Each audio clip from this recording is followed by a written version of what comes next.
nakapagsuko. Lalo akong umiyak dahil nakayakap na eh. Diba? Ano? Yun, nakapagsuko ka lang ba? Pero yung umiyak ko, nasisiyana din ako. Dahil lumakot, diba? Lalo, dalawa lang kami, pero hindi ko sinamantala na...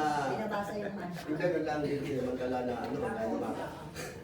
Kaya ito na, nung ano, medyo wala pa rin pala yun. Ilang araw, wala pa rin pala yung medyo kala ko okay na. Tapos ilang araw, may t-shirt ako, Christian t-shirt.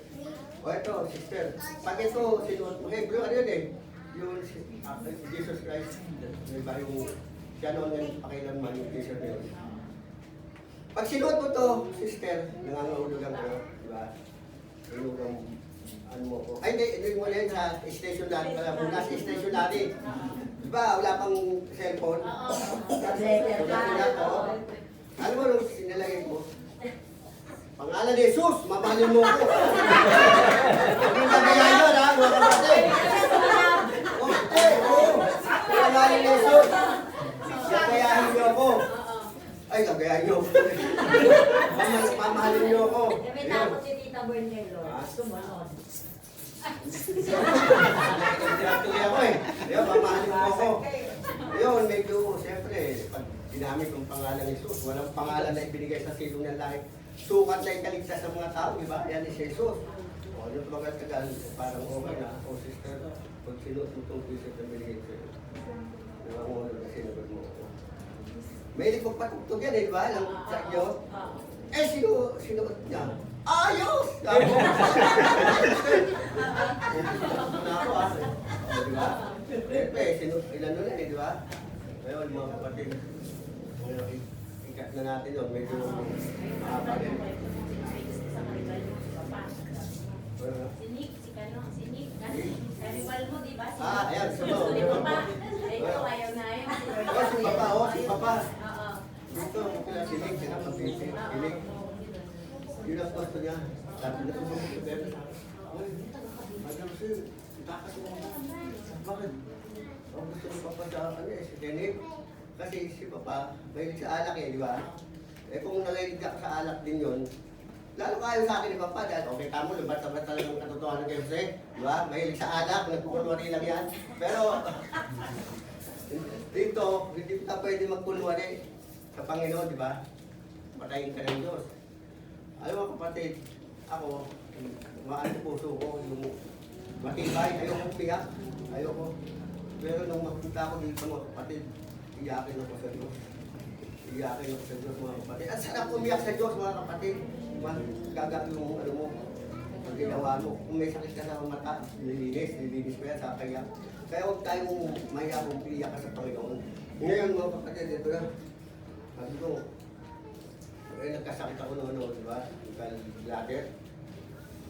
Masipag na ganyan, magano, tutulong, nasikaso niya ako. Ay, Tulatoy, nasikaso niya ako. Kaya kung hindi siya nang magbuhay ako. Sabi nga sa Panginoon, Panginoon, kung kukunin mo na buhay ko, kunin mo. Kung gagamitin mo pa ako, gamitin mo. So, nakipag-bargaining ako sa Panginoon. Binuhay ako ng Diyos. Kaya yun, salamat sa Diyos. Pero mga kapatid, ang ano, nung siya naman nagkasakit, pinulong ako. Kaya hindi lang ako kayo diba? Dahil wala naman siya akong magagawa, panalangin. Nung namatay siya, nung kinabukasan, iyak ako ng iyak. Kasi ako, buga ako, hindi ko makamupon, mga kapatid. Pero andyan ang Panginoon, inihene ko ng Diyos. Okay, thank you Lord, dahil hindi ko ka, kahit sa 33 years kami nagsama. Malaking bagay na din nun.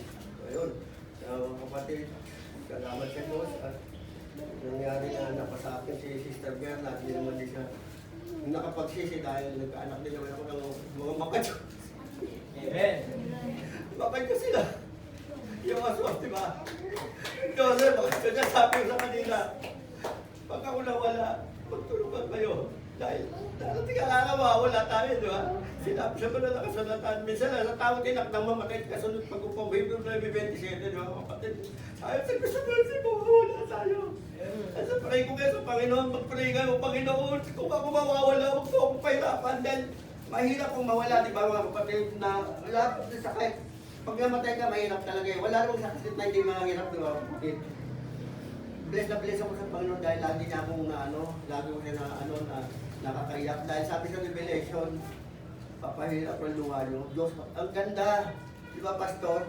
Meron ka pang, meron Diyos, papahirap. Nagliko na siya dito, nagpasa ng krus para sa kasalanan natin. Pagdating sa Revelation, papahirap pa yung ano mo, yung lauha mo. Kaya yung mga kaibigan mo, tinanggal ko na yan. Ako dati nagkalokohan.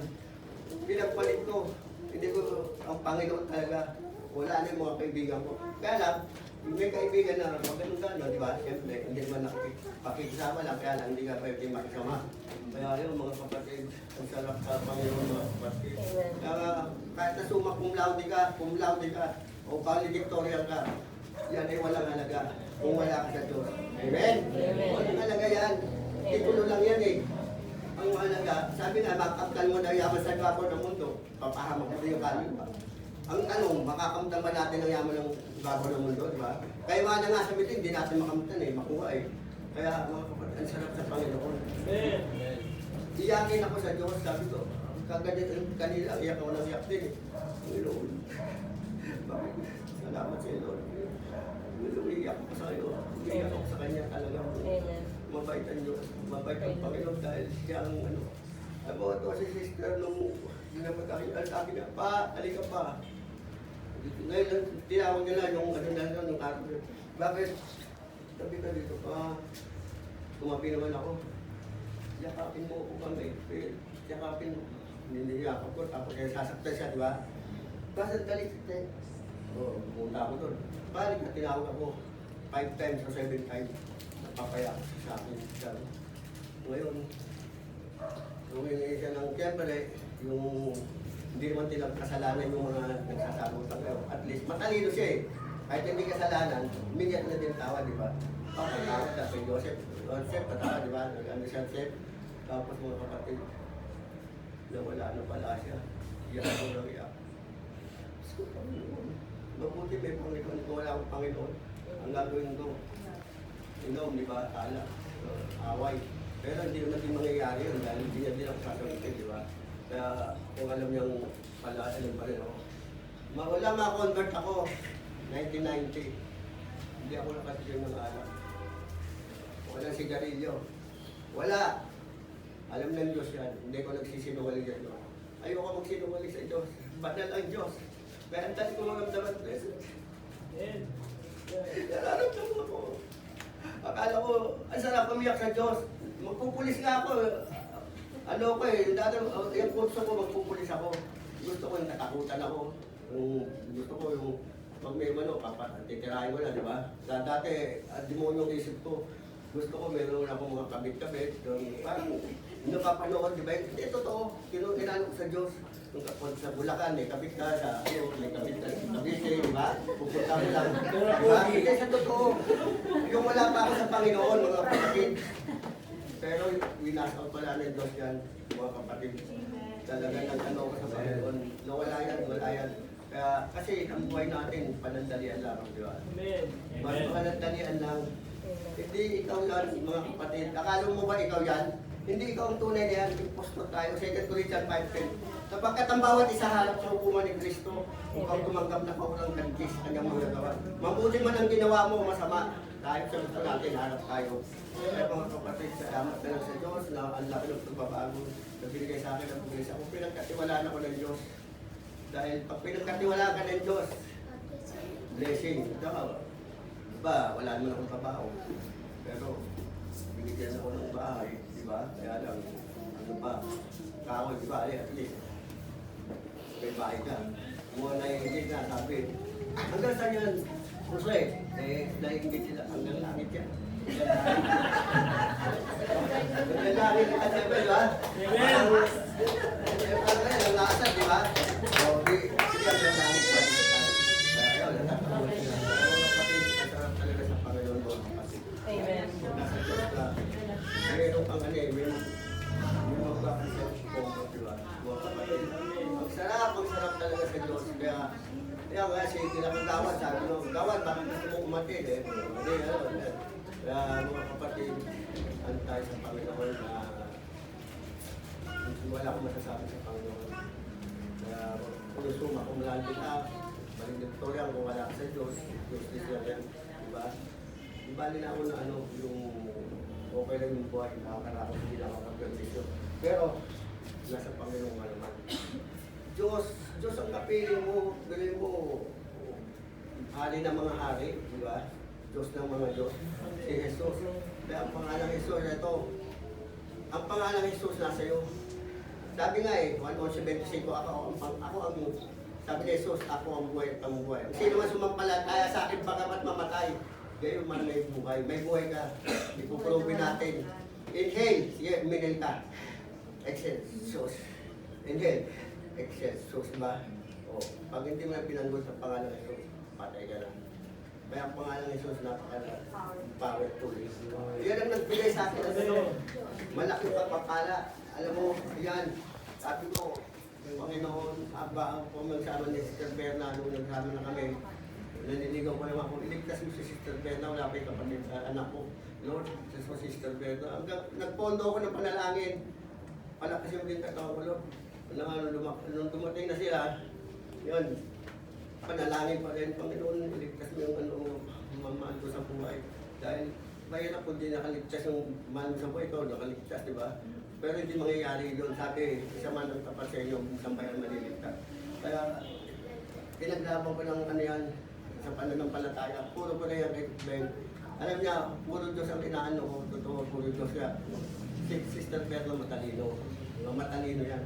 Kaya, pipili yan. Kahit na hindi matalino sa pang-practical, basta matalino sa maka-Diyos ka, di ba? Yun, tutulungan ko ng Diyos eh. Sabi ng Panginoon, kahit kansan, tutulungan kita. Kung ang Diyos ay nasa iyo, sinong laban sa iyo mga kapatid? Wala kang kalaban. Kaya, yun, salamat sa Diyos. Naluto si Sister Berna na ako lang isa sa Panginoon, binigyan ng pengtol ng Panginoon na maigay ko siya sa tama. Kaya, salamat. Alam mo, sabi ko, mga kapatid, ang sabi ko, kapatid, umiyak ako sa mga Panginoon, sa akin, Sister Berna na wala si Sister Berna.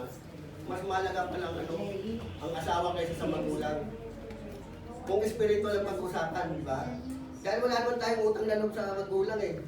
Kaya ako, magulang din ako eh. May utang na loob yan si Joseph sa akin. Wala. May utang na loob tayo. Espiritu sa Diyos, di ba? O, malalim yun mga kapatid. Kasi yung sinasabi ko, malalim yung kung naiintindihan nyo. Kaya mga kapatid, sarap naman sa Diyos. At buhay pa tayo. At maayos pa ang ating mga pinagpasan, di ba? Kaya masasabi ko mga kapatid, maglingkod tayo sa Panginoon dahil darating ang araw. Mawawala tayo dito.